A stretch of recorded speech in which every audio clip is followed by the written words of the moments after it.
Welcome to First Class Fantasy. I'm Theo Gremminger, and I'm joined always by my co-host Billy Muzio, and we are honored and excited to be joined by now a two-time First Class Fantasy guest, Bob Harris. I feel very fortunate. Bob, we're so stoked to have you on. I heard this rumor from Billy that you guys have done all these like Super Bowl podcasts together over the last couple of years, and I felt very left out. So Billy's like, you know what, Theo, we're gonna include you this year. I'm like, thanks, bro. And so we got you on here for First Class Fantasy. Super stoked about it. And Bob, you have a really big, exciting sort of news. Is you are over with Football Guys now.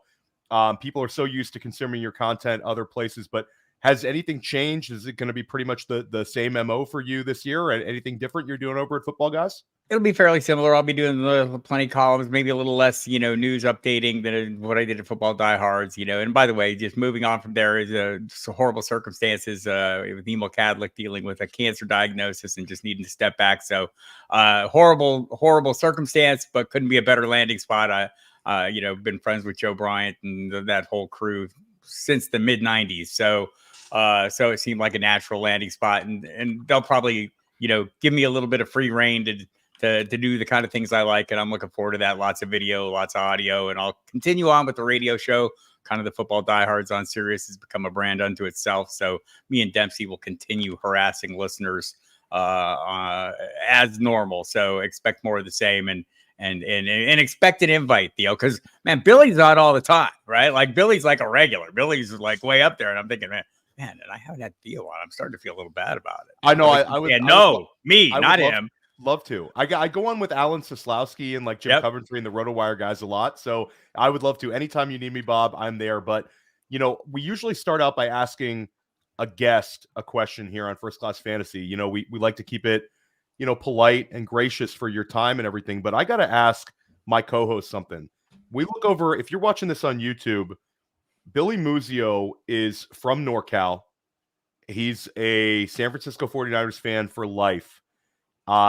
And Billy, I got some hard facts for you. We have back-to-back Super Bowl losses from your San Francisco 49ers. They were leading the Kansas City Chiefs, and they had the game looked like it was going to be in control. Lost to KC last time they were in the Super Bowl. 2 Super Bowls ago, it was the Harbaugh Bowl. And that was another game where it looked like San Francisco could win that game. The lights go out in the stadium. Baltimore ends up winning the Super Bowl. Are your 49ers now Super Bowl chokers? Oh, I saw this question on the show sheet, Theo, and I decided to create a jersey here for my Super Bowl adventure this Sunday. It's the Life Vac jersey. And we got to make sure that we're staying safe in the Muzio household, no choking. So we're going to be using the Life Vac jersey here during the Super Bowl, and we're going to be prepared. But no, in all honesty, we've had some definitely difficult times in the Super Bowl. I think the last one was the most painful against the Chiefs. If I recall the situation right, there was about 4 minutes and 37 seconds on the clock.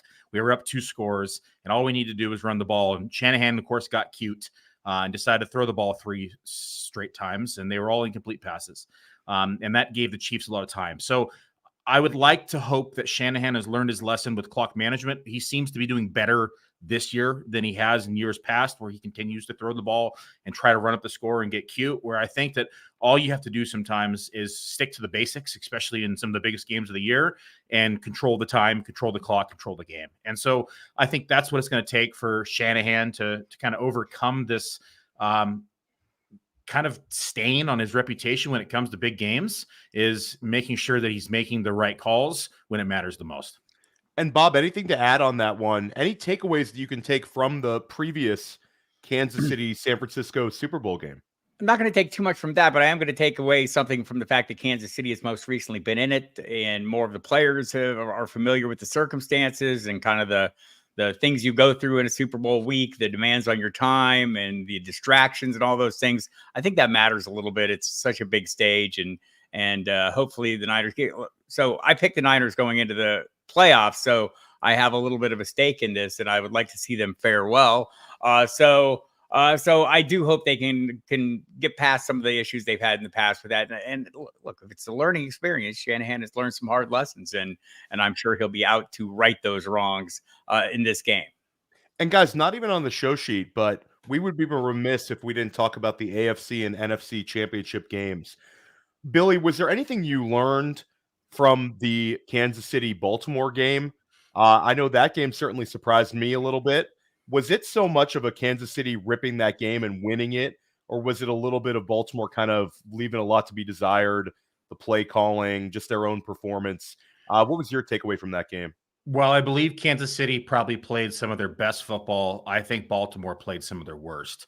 And I think that Baltimore lost that game, not so much that Kansas City won that game. There was multiple mental errors. There was multiple times where they could have secured the win and they just didn't.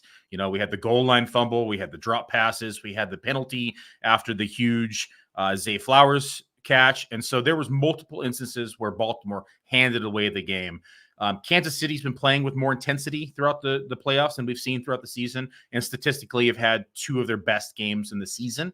And so it's hard to stop momentum. That's what I'm most afraid about with Kansas City, is that they're hot right now. And this is a team that you don't want to face when they're hot. But I do think that they are very beatable still. We saw them kind of collapse in season, and they've had some ugly losses. So I think if we can bring that out in them here in this big game, I think that it's anybody's ball game. Bob, anything to add from? Yeah, go ahead. Yeah, like the Baltimore, giving the running backs 6 carries or something ridiculous like that was obviously, that shouldn't have been the plan. Like, they're not great running backs, but I mean, Baltimore's a run first team, and as putting the game on Lamar's shoulders against a defense that's designed to stop the pass and get after the passer, but maybe not so much against the run. I think that was a mistake. That was the mistake that will probably haunt them for some time. I think they've mentioned it since then. And also, not to be overlooked is Kansas City has been in these kind of situations. And I think Patrick Mahomes dismissing him, discounting him out of hand because this hasn't been his best year is probably going to end up, being a mistake for people if that's what they do. Yeah, and I think it's a little bit of both. I think Billy, we could talk a lot about like Todd Monken. That's not what this show's about. But I do think the Travis Kelce touchdown with Hamilton defending him, where they went right at Hamilton on that, was like a statement.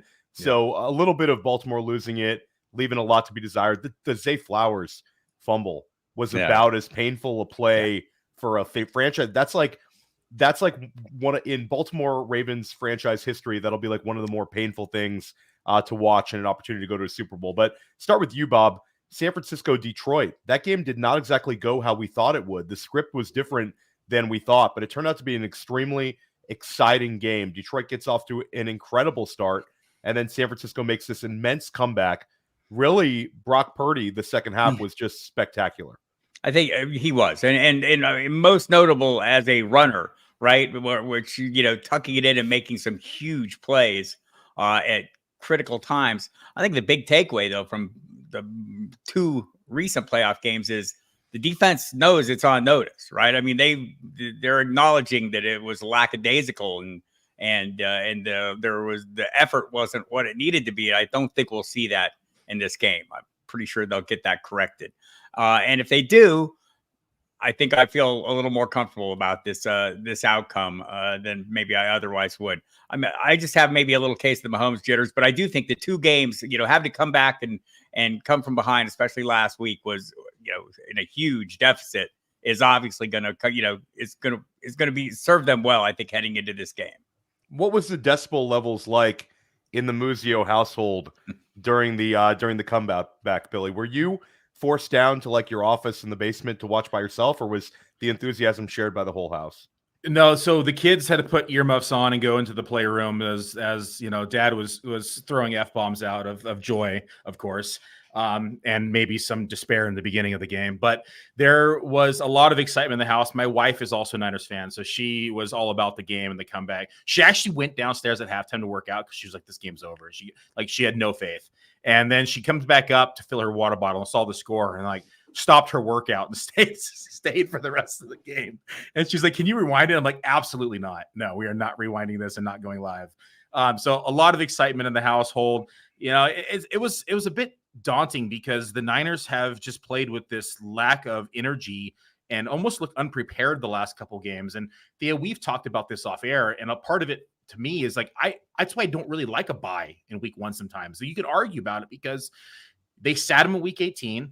They sit the first week of playoffs. You're off 2 weeks now. Now you're in this lull, and you don't have the same energy that you would have if you're playing every single week, and you get maybe in a rut, or you're not, in the same rhythm. And then you come back into the spring of things, and you're 2 weeks now off, and it can create some definitely, mismatches or some timing issues. And so that's what we're seeing. And it seems like it was fixed at halftime in that game. And we just saw that, surge of energy and everyone kind of clicking on the same page now.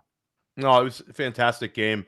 And guys, this is not all about deep hitting NFL, analysis. I want to know about what your Super Bowl traditions are. Is there a specific thing you love to do every year for the Super Bowl, Bob? Like, are you one of these content creators who just wants to dive into it? Like, don't talk to me. Or are you a Super Bowl party type guy, get together guy? What is it like in your household? So there is no party. I generally do the pregame show for the SiriusXM Fantasy Channel. That will be the case this year again, 3 hours from 3 to 6 Eastern time. So any partying I do will be in advance of that and then during the game. But I do like to, kick back. Look, I don't have a team. I hate them all equally. So, this is a product of growing up in Tucson, Arizona, at a time when there was no team in Arizona. And everyone I knew came from somewhere else. I was one of the few natives of Tucson, Arizona that lived in Tucson, Arizona. And so everyone comes out, my team is this. I'm a Bengals guy. I'm a Chiefs. I had nothing. And then when the Cardinals moved from St. Louis to Phoenix, I still felt like I had nothing. And turns out I was correct. So I get to enjoy the game just, for the spectacle, just for the fun of how, watching how the ebb and flow goes and all those things. So I do enjoy my eats, and I kick back, and usually it'll be just me and my fiance kicking around and having a little quiet party and enjoying many snacks of all nature. I love that. And Billy, before we dive into the food, what's the Muzio household look like? Or do you take it on the road for the Super Bowl? No road, especially once I saw ticket prices this year. Holy cow. My couch looks just fine. That being said, I think this is our 3 out of 4 years now for the Super Bowl that we've done a podcast together. Yeah. And so it's kind of been this tradition. Last year I was kind of in between sites. There was no podcast, but we're back on the bandwagon here with the Harris Muzio talks in the Super Bowl. That's kind of been a tradition for me for the last few years. And then we have food for me has been kind of this whole deal. I start brisket 2 days before the Super Bowl. I get the seasoning on the day before I throw it on, and at 10 o'clock at night, I throw it on Pacific time, and I stay up all night, and I drink whiskey, and I hang outside where it's freezing cold in Oregon, and I smoke brisket all night. And then I try to get some sleep in 30-minute increments once we get close to the stall. And then I wrap it. And once I wrap it, I usually get a couple hours of sleep and then come back out and get this thing, checked and off. And the bark's already been created by then. But this brisket has been this kind of Super Bowl Bible verse for me, where I follow it to the T now. Unfortunately, tore my meniscus last month, and I'm not going to be smoking a brisket this year because I can't get up and down the stairs that easily outside to inside. And so I am just going to be reverting to wings this year with some guacamole and bean dip. So a little boring this year, but I look forward to being healthy and getting back to the brisket next year. Clarify the bean dip, Billy, because people want to know, are you a 7-layer bean dip guy, or are you just you're just like a traditional bean? No, it's not. I mean, I guess I don't know if it's traditional or not, but it's pretty easy. You do a can of beans. So you put in a slow cooker, can of beans, a cup of salsa. You use I think it's a half a stick of cream cheese, a cup of cheddar cheese, a cup of Monterey. And then you use, I'm missing a couple of ingredients here, cumin, chili powder. I'm missing something. It's going to drive me nuts, but there's one more ingredient I can't think of the top of my head. You let it cook together for 2 hours, and then you got this amazing bean dip. Fair. I love it. Bob, you mentioned snacks. What are your go-to snacks? So as a general rule, I will make my own salsa and chips. I tend to be a healthy eater, But, and so I like to bake my own chips. That's not necessarily shared in the entire household. Some people would like the greasier store-bought chips. So that's fine. I'm okay with it. But I do like to make my own salsa, and I will go to great lengths, spending more time than I should. I like to use the grape tomatoes, chop them very finely. They're super flavorful. I like to, kind of a salsa cruda, more of a, rough chop. Not very liquid, and delightfully tastes. A lot of jalapeno, a little bit of serrano, quick heat, slow heat, to get it going. Plenty of onion, and I'll make some guacamole on the side as well. Always happy to do that. And then I'll like Sunday for me, because I have a very regimented pattern during the week. Sunday is kind of like my free-for-all day. I like to make pizza. I am a great maker of great pizzas. I like to get out the old 00 flour and a little yeast and make the dough the day before, let it rise up, fire up the pizza oven there in the kitchen, not the indoor, because you never know what's going to be going on outdoors. And so I will make some pie and have that as I munch on the other snacks. And there will be an array of snacks. My fiance will bring home a wide array of things. I'll do a little homemade ice cream too, though. So it's gone kind of full circle in the Gremminger household. We used to be like Super Bowl party. We'd either go somewhere and then, we had kids and it became a little more low key, and it's become kind of like my wife and I, very low key. This year though, my son, who's a first grader, is having over a couple of his buddies and like their dads and a couple of so it's going to be somewhat of like a kid and adult Super Bowl party. And then food wise, I got to say traditional buffalo wings. Buffalo wings are always a great one on Super Bowls for me. But I'm trying to eat a little healthier. So I told my wife, I'm like, hey, we're talking about, where we're getting from. There's a couple Italian spots. I'm on Long Island. So it's a scene, everybody's ordering from all these Italian spots for the Super Bowl. But you got to get them in early. And I've told my wife, I'm like, listen, I want to eat a little healthier. So I'm going to order a platter of zucchini linguine with marinara and some grilled chicken. She goes, what's wrong with you? She's like, everybody's going to think you're a weirdo at our party. Nobody wants to eat like that.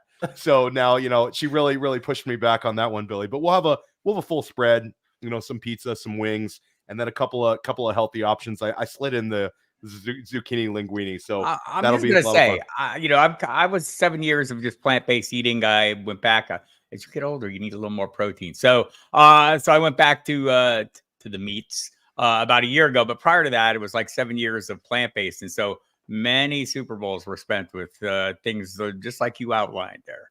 I'll tell you guys, if you want to keep it Italian, but you want to keep it healthy, little hack, especially for people living on the East Coast or, more access to good Italian food than, probably Oregon. You get a zucchini linguine, good marinara sauce, double order of grilled chicken. All bases are checked and you're good to go. But we got to dive back into the Super Bowl here, guys. And we're going to talk about prop bets. We're going to talk about the MVP. We're going to talk about you name it. We're also going to talk about how these players are looking for 2024 outlook in fantasy after we take a break. Oh, I see it every day online, every single day. Hey, that looks like a great fantasy team in an 8-team league. Oh, wish I could be in a league with you, right? Well, guess what? Now you can respond with, sure, let's play on Bettle.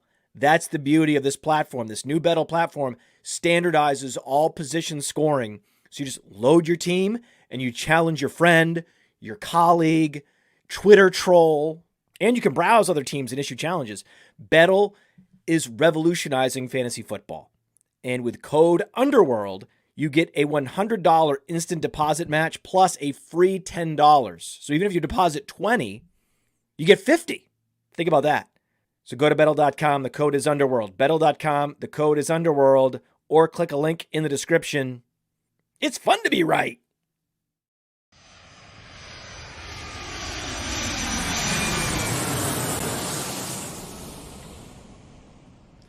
Welcome back to First Class Fantasy. Theo Gremminger and Billy Muzio, joined by the great Bob Harris.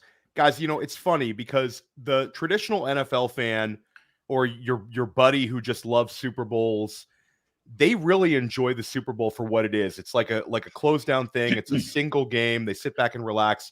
But for us in fantasy football, we're always thinking about like what's on the horizon. You're already thinking about 2024. Free agency is like a couple weeks away. The draft combine's like 2 weeks away. Franchise tags coming up. So, when I'm watching these games, I'm thinking to myself, I don't want my dynasty players to get hurt.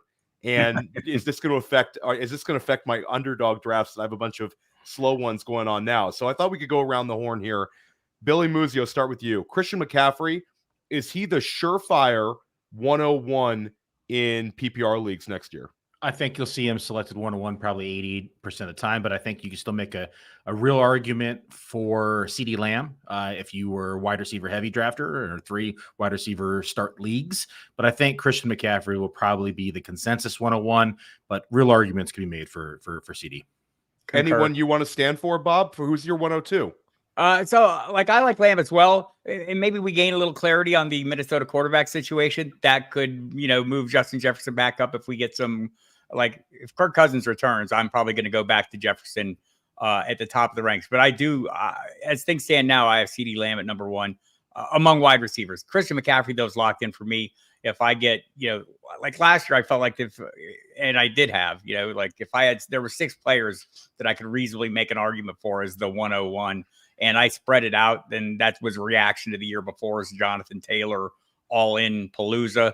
They came out wrong. You just wanted to get a little bit of variance in there. And maybe I'll do that again. We're all in enough drafts where you're going to get a handful of 101s. So, when you're doing triple digits of best ball, that's going to happen. So I'll probably chart it and keep an eye out, and I'll probably vary it a little bit. But I think for the most part, it's hard to avoid Christian McCaffrey for me. He's a player and a half at his position. That leverage over the field is hard to pass up on. Yeah, I agree with you. It is weird, though, guys. Like, you bring up Justin Jefferson. Like, in a bunch of these early underdogs, I've got some, 106 Justin Jeffersons. It feels super weird.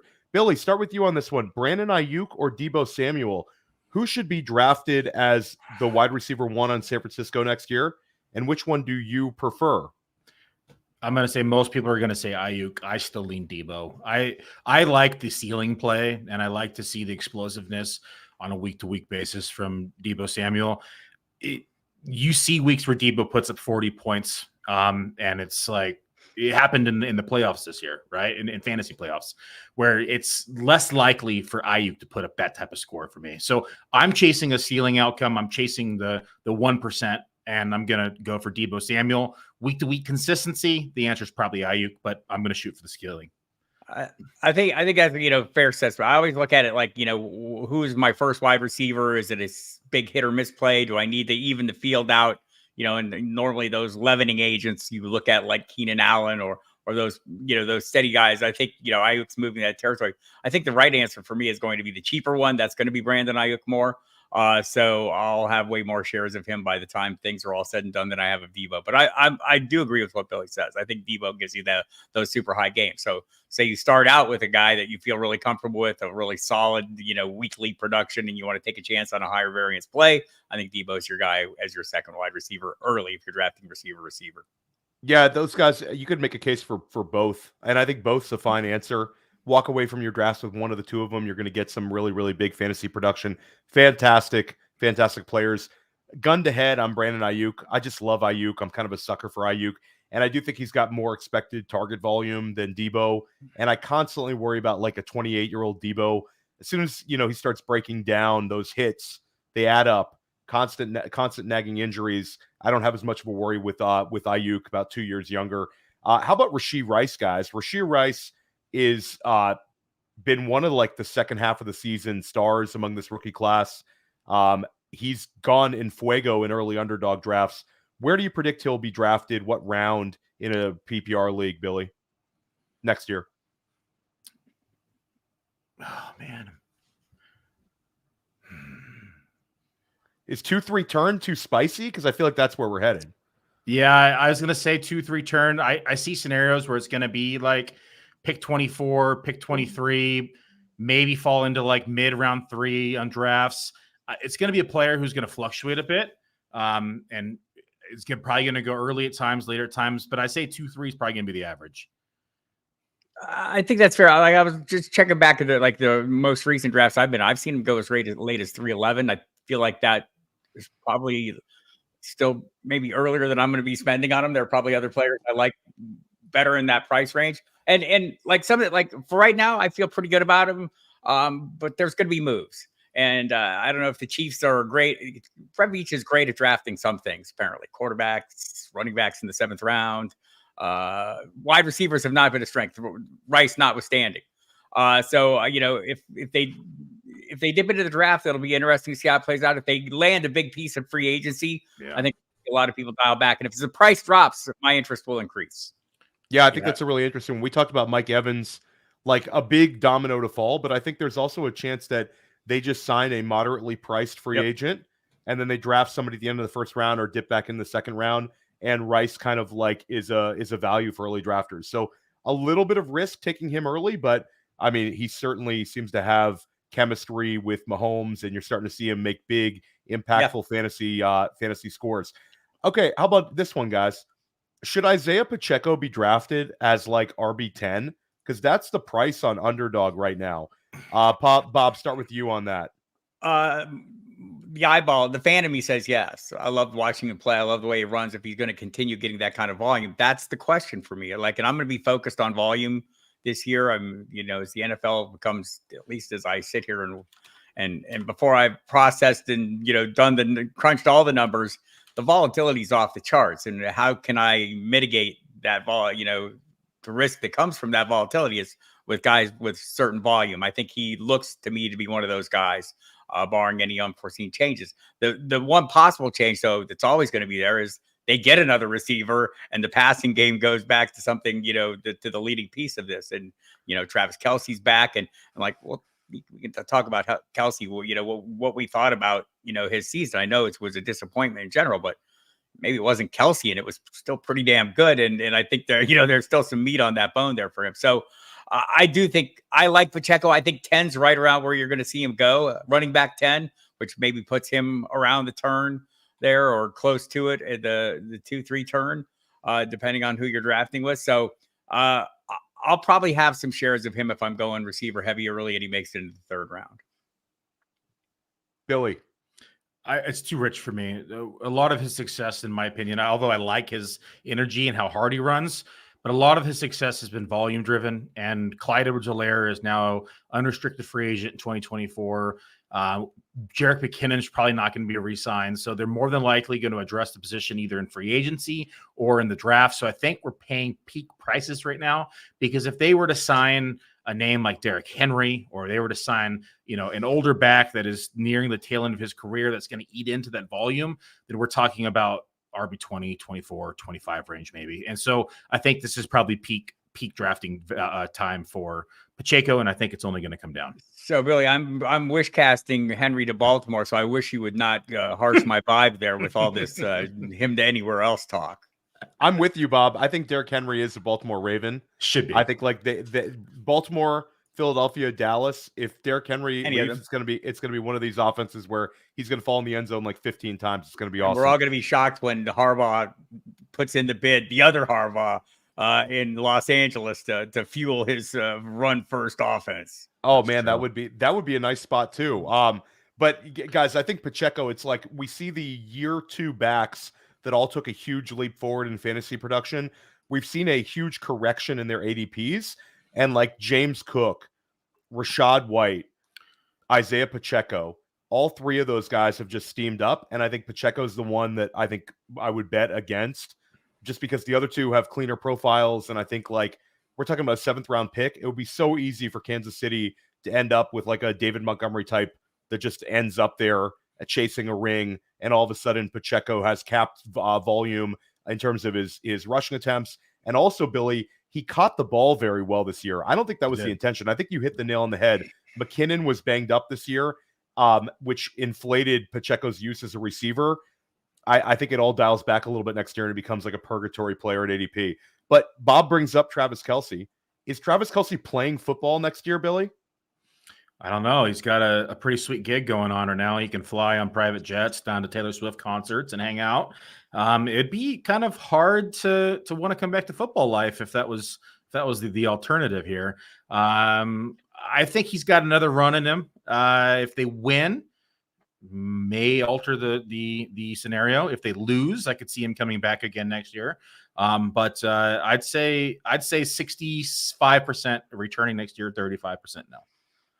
I'm closer to 70-30. And, I mean, acknowledging that he said he's going to return does not mean he's going to return. We all know this. But also, I'm curious to see at some point, or if we'll hear, missed week 1 with the knee injury, a hyperextension. I wonder if that maybe wasn't more of a factor into the season than anyone would have liked us to believe. I'm pretty sure it was, certainly a factor early on after his return and how long it lingered. Hell, Kyle Pitts is still bitching about his knee, right? So, I mean, a year removed. So I'm intrigued by him. I don't know that the price is going to fall enough for me to have a ton of shares of him. I think, I've seen him go first tight end off the board in at least one of the drafts, but mostly like right after Laporta. But, third, fourth round. I mean, if he starts dropping a little more than that, I'll be all in. It'll be something to watch, though. I have a feeling, that people are who invested first round picks in him that don't play on the regular or drafted him early are gonna, dial back due to disappointment, and maybe there'll be some value to be had at some point. Yeah, I mean, I think that the indecision with what's going to happen with him next year is baked into the price on things like Underdog right now. Like, you can have a Patrick Mahomes, Travis Kelce stack for super cheap right now, and people are just avoiding it kind of at all costs. You're seeing guys like Jaden Reed occasionally just goes in front of Travis Kelce, which if he announces he's coming back next year, there's going to be a huge correction. I don't know, Billy. It's like I was sitting here bashing the guy a couple weeks ago with you, and then he has a strong NFL playoffs when nobody's accumulating fantasy points, and it's sort of like, once I thought I was out, they pull me back in type deal. If he falls to a certain point, you just can't pass it up, because he could be a top 5 tight end again, and if not, tight end 1 overall. But let's talk about one player who we don't have to worry about retiring, a guy who's maybe got the most advantageous contract in football right now, is Brock Purdy for the San Francisco 49ers. He's got a roommate. I mean, you're a Super Bowl quarterback, and he's living with like a backup offensive lineman, right around the team facility. I love the stories about Purdy. I mean, guys are just coming out of the woodworks. Matt Rule, who's the coach of Nebraska, goes on some rant this week talking about how when he was in Carolina, he wanted to draft Purdy. He was overruled, and now he's the coach of Nebraska, not in the NFL. But Purdy's been such an unbelievable success story for the San Francisco 49ers. But Billy, he was a waiver wire pickup his rookie season, obviously, when he had this great run and actually gave us fantasy performance at the end of the year. Then this year was a tremendous value. If you were an early drafter in Underdog, people were worried about Purdy's health, whether he would start the year. So there was a lot of Underdog builds where you're having him as your QB2. Then in redraft, it was about the same. He was never drafted as a QB1, finishes 5th in the NFL in passing yards. He's top 6 in passing touchdowns. His quarterback rating is through the roof, and he's got elite weapons around him. Where are you comfortable drafting Brock Purdy, Billy? Is he a top 8 quarterback for you, or is that getting a little spicy? Where are you at? I think top 10 is realistic. I mean, he finished as the quarterback 6 this season. So, but people just don't want to throw any respect on what he's done just because of the story and being surrounded by talent in the system. And I'm totally fine with him being a system quarterback. I mean, I'm going to say it. Joe Montana was assistant quarterback of the Bill Walsh offense. So now it's called the revolutionary West Coast offense. And so there are certain quarterbacks that exceed well in systems, and sometimes they just don't do well in systems. And so I'm completely fine with where he's at and what he's doing. And I think that from a fantasy perspective, top 10 is easily in the equation, given the weapons that he has and the system, the coaching system that he has. And so I'm going to draft him as such. I'm tell you what, Theo, a lot of my best ball teams because you know me, I push quarterback to the point where it scares people. Theo and I have been in drafts together, and he's like, "What are you doing, Billy? Why do we not have a quarterback? It's round 17." And I can tell you right now that my CJ Stroud and Brock Purdy teams really did well last year. Yep. And I am completely fine pushing that position and finding the value. But Brock Purdy was an excellent value last year and won people a lot of money. I haven't gone back and looked at my winning teams, but I had a number of them, and I'm betting that he was on a lot of them. And so here, let me do this for all the people I'll be drafting with. System quarterback, boring, can't get it done, relies on the people around him. And while I'm drafting, I couldn't agree more with what Billy says. I mean, if you're sitting here casting aspersions on the guy, you're not paying attention to the results on the field. And that's what matters to me. I don't care if he's good in a system. It's a great system, by the way. And if you have to be a mini Shanahan and execute exactly what the coach wants you to execute to succeed in that system, I'm happy to see that he does that and see that he succeeds in that system where he is surrounded by superstar players at every position, right? There are playmakers at every single position. This is a no-brainer for me. And I think the great news is you're right. I definitely top 10. I haven't seen a draft where he goes in the top 10 among quarterbacks yet that I've been in. Just the mock drafts I've done. The best balls will probably be different. I'm sure people will be taking more chances, but I hope they dial back because I'll be all in. Yeah, Theo, real quick. I know it's not a Brock Purdy podcast, but can I just share a few stats real quick? Yes, Billy. Yards per attempt, 9.6, quarterback 1. We have play action completion percentage, 69.2%, quarterback 1. Deep ball completion percentage, Brock Purdy's not known for having a strong arm. 55.3%, quarterback number 1. There are several other metrics in here that he's top 5, top 3, top 6. And we could sit here and do a whole podcast on this, but head on over to the player profiler page, take a look at Brock Purdy, and just look at the metrics. And then I want to hear an argument why he shouldn't be top 10. I agree. I could sort of agree with you, Billy. And it's sort of like, well, Bob, you bring up like the best ball, but it's just so easy to have build correlation with Purdy as well because of multiple weapons. And Billy, it's also one of those like quarterbacks that we can pair with his running back too. Shout out to Dan Williamson. Dan Williamson had an absolute monster high stakes team this year, which was a full 49ers stack where I think he had either both wide receivers in Kittle or it was like McCaffrey and Purdy, and he nearly won a huge amount of money in that. So yeah, Purdy's locked in. He's really, really good. And he's also got a little bit of killer in him that he showed like at the end of last playoff game against Detroit. He's got some dog. He's got some killer in him. Don't let the khakis fool you on the way into the stadium. He's got a little dog in him. 100%. Yeah. That is 100% correct take. And you saw it on those runs, man. He didn't he didn't slide. There was no slide in there. He was picking up every damn yard. So I'm kind of with you on this one. Yeah, no, for sure. Guys, we got to dive into the prop bets, though. People love prop bets. Are you guys prop bet players? Do you enjoy the props? I enjoy them to a degree. We do a lot of it, a lot of discussions on Sirius, and that will be like a focus on the pregame show on Sunday. And I'm seeing some of the props, and I just got to, we have some great guys on Sirius. Jason Mizrahi last year from Win Daily hit a huge one. It was a Devontae Smith yards total first and second half at like plus 1,000. He hit that one. I'm just seeing he has like Patrick Mahomes rushing yards each half, like 24. I think it's like 25 rushing yards each half at like a plus 1,000 or something. He's going with that.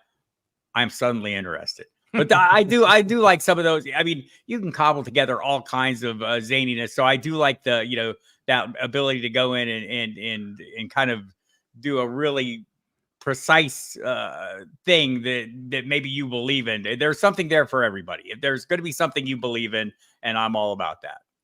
I love it. And I'll start with Billy on the on like a prop that a lot of people enjoy, the Gatorade bath. We talked about in the pre-show. Right now, purple is plus 275. Orange is plus 350. Traditional orange for like the old school drafters.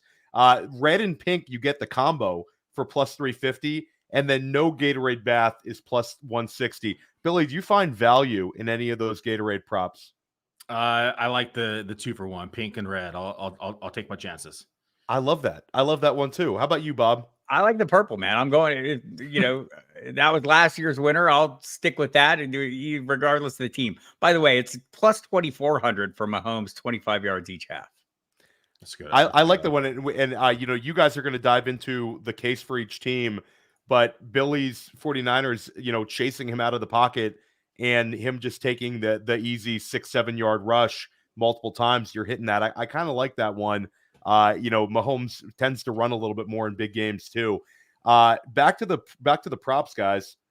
Will Travis Kelce propose to Taylor Swift? Yes is plus 1,060. No is minus 3,000. Which way is your money going on this one, Billy? I'm going no. I'm not getting any juice with the squeeze, but I don't think it's going to happen. Billy's laying $3,000, everyone. Bob, your thoughts on this one? I'll put $1 on yes. Yeah, go for it. I mean, someone's giving me the plus 1060. Billy's gonna lose. Billy's gonna lose his shirt at the end of the game. 49ers lose, and Kelce drops on one knee. Billy's. It's gonna be don't talk to Billy for weeks. Guys, how about this is an important one before we dive into the MVP. Team total points. You can find 23.5 for both teams. It's just juiced up different ways. But your initial lean on 23.5 for either team, Billy, is there one that you lean with on that? Yeah, I take the over probably both. I think, although I could see this being a lower scoring game, I just don't think it'll happen. You got two explosive offenses. You got a lot of eyes on the game. I'm not an NFL script kind of guy, but let's just face it, NFL would not allow this to be a low scoring Super Bowl matchup. So I'm gonna say I'm taking over on both of them. I'm taking the over on the 47.5 too. Same. Okay. Easy. Yeah. So 47.5. Bob and Billy both like it. I like it as well. I think I agree with you. I think it's going to be a really entertaining, let's call it a 31-28 type vibe from this game. Now, guys, the one bet that a lot of people like betting is the MVP. And let's start from the bottom of the players listed. And is it even worth considering? Yes, this can be a yes or no unless you have context. Nick Bosa is plus 7,500 right now. It's pretty hard to imagine that one. So we'll keep moving on. Here's an interesting one. Brandon Aiyuk and George Kittle are both plus 6,000 in some books. Can we galaxy brain a scenario where they catch multiple touchdown passes, but they don't give the MVP to Brock Purdy? I cannot. Yeah, I cannot either. I can't either. They're just so boxed out. I mean, Kittle would have to do like two classic George Kittle, like 75-yard, 60-yard touchdown runs where he knocks over a chief defender or hurdles somebody or does something like incredibly memorable. With Aiyuk, it's going to go to Purdy. The credit will go to Purdy no matter what. It's just hard to imagine him doing something. It would take three bounces off face masks catches to get him there. There you go. Okay, this one's interesting. Rashee Rice. And Rashee Rice, it actually came in big time. Rashee Rice is plus 5,000. He's got better odds than Kittle, better odds than Aiyuk. I still think, again, it's going to Mahomes if Rashee Rice has a big game. Billy? I think so. Yeah, I agree. I mean, this is traditionally a quarterback award. It's very hard when the quarterback does not get it if the team wins and he does well. So, I mean, we even saw where Chiefs were there last time, and I forget was it Darrell Williams who Damian Williams. Damian Williams. I mean, Damian Williams deserved it. Beyond deserved it. That tells you. That tells me right there that's going to the quarterback. Right. So, that's. I mean, he was the person who should have had it. Easy. And okay, so you have to go quarterback here. Okay, so we're eliminating Rice, but now we're at Isaiah Pacheco scenario where Isaiah Pacheco falls in the end zone a couple times, guys. This could happen, and he's at plus 2,500. A waste of money or worth sprinkling if you're you're betting multiple spots? I'll sprinkle if I'm betting multiple spots. Yeah, I'd sprinkle as well, but they'll probably give to Mahomes for handing the ball off cleanly. If what Theo says happens, like if he gets multiple touchdowns and and Mahomes does it, maybe he gets two as well, I think it would go to Pacheco. Now, the one kind of like long odds player that I like is Deebo Samuel. Deebo Samuel is plus 2,000, and you could find it as high as plus 2,500 to win the MVP.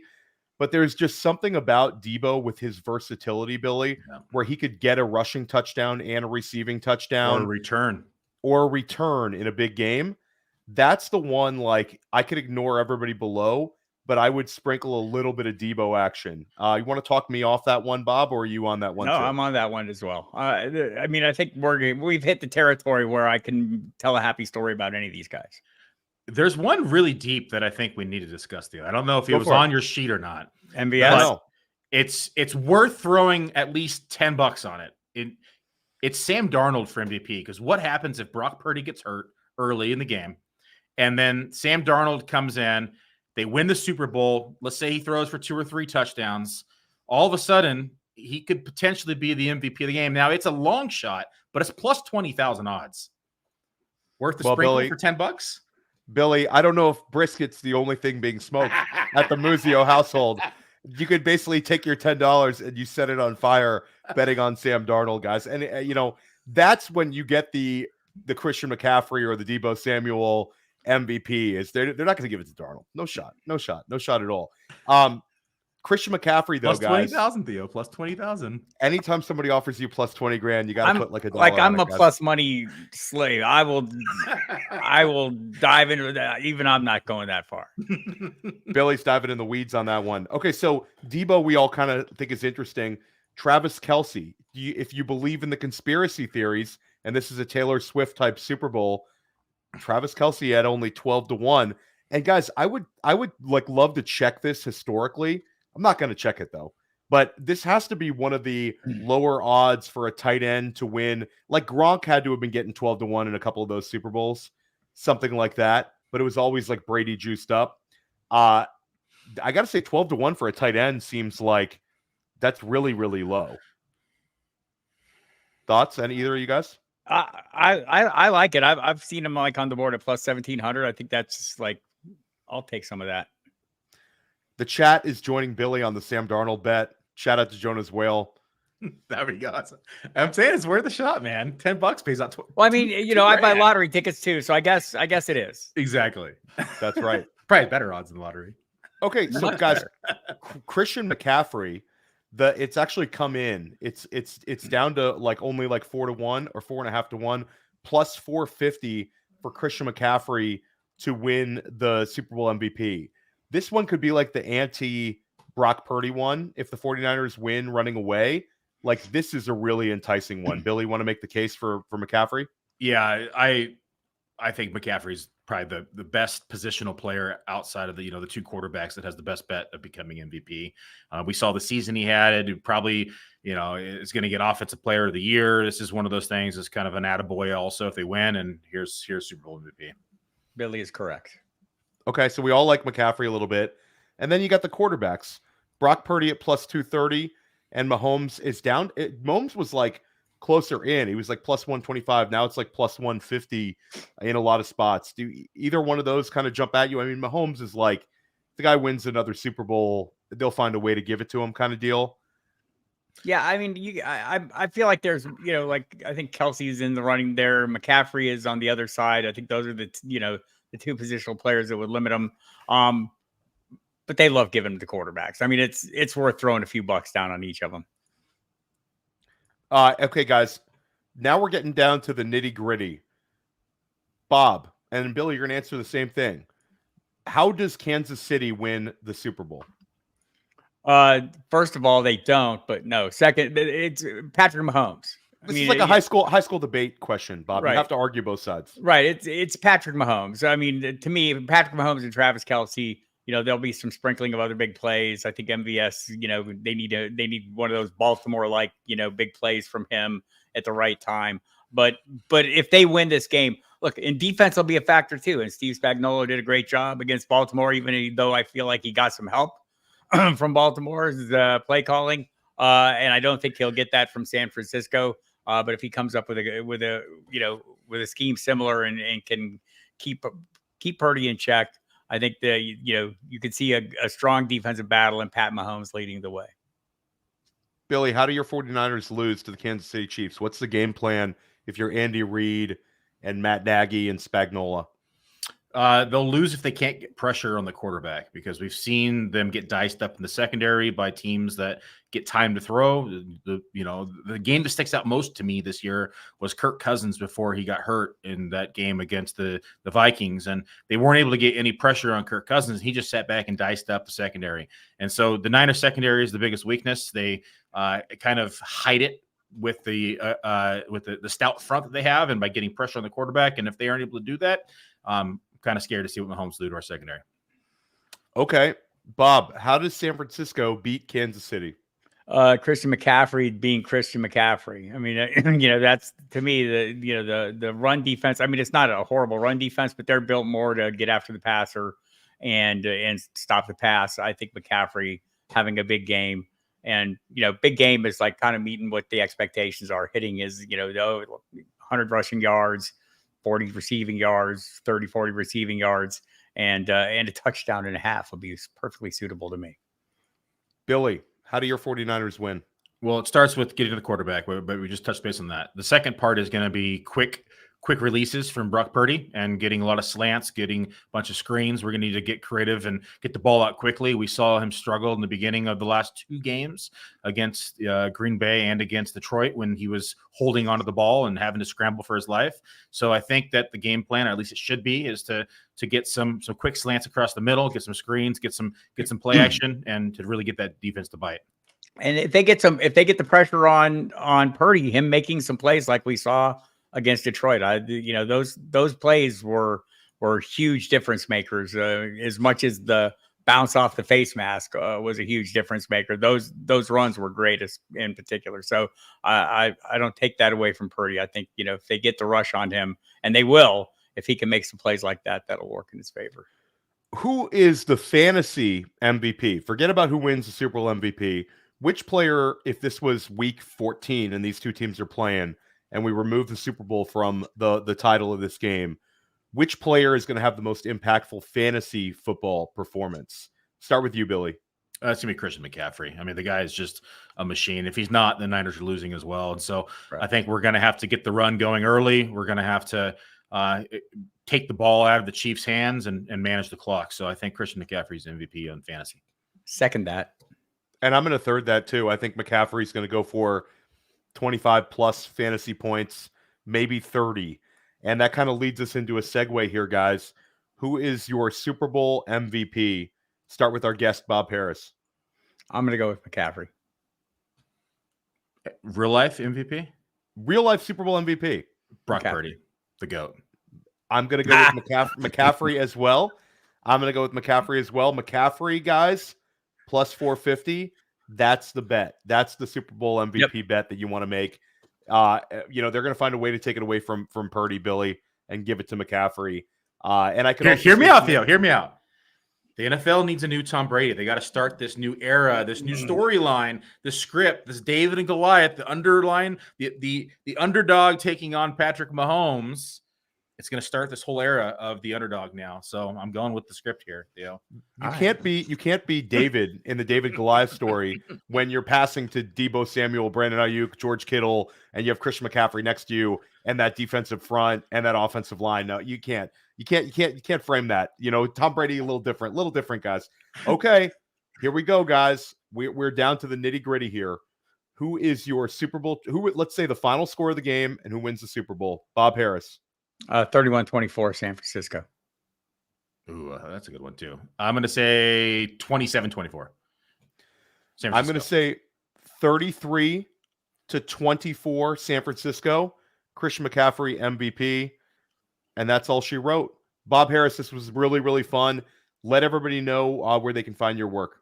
Footballguys.com is where they keep it all. And I'll have a column coming out tomorrow, an in and out column for the Super Bowl. There are no outs. I'm going to just give you a foreshadowing here. Everyone's in play in a 1-game slate, people. You all know that. And we'll just kind of sort through those. And all offseason, I'll be doing some instant reaction articles on free agency. And as we head into the season, much more. Also, you'll continue to hear me on Sirius XM Fantasy Sports Radio, Football Diehards. We've got another week of 4 shows a week, and then we get into the off-season mode, which is every Saturday.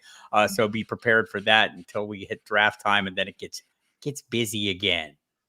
And Billy Muzio, you are headed to Las Vegas right after the Super Bowl. Monday. You're leaving Monday? I leave Monday, yep. So look for Billy. There's going to be some very cool announcements on the way here from Player Profiler. Billy's been kind of like, anytime you didn't see Billy on First Class Fantasy this year and you're like, where's Billy? Why is it only Theo? Billy was in the lab cooking.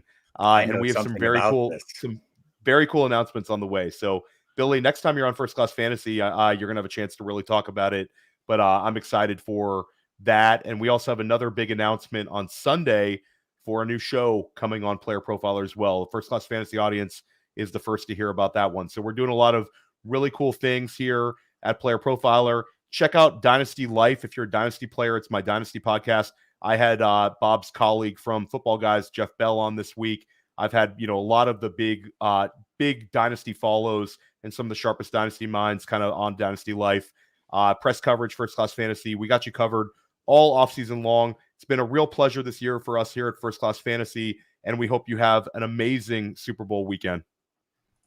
Hey, I want to take a moment to thank you for tuning in. It's important to me that all of our media be free. This is only possible because of you allowing a true independent sports media enterprise to thrive unlike any other in the business.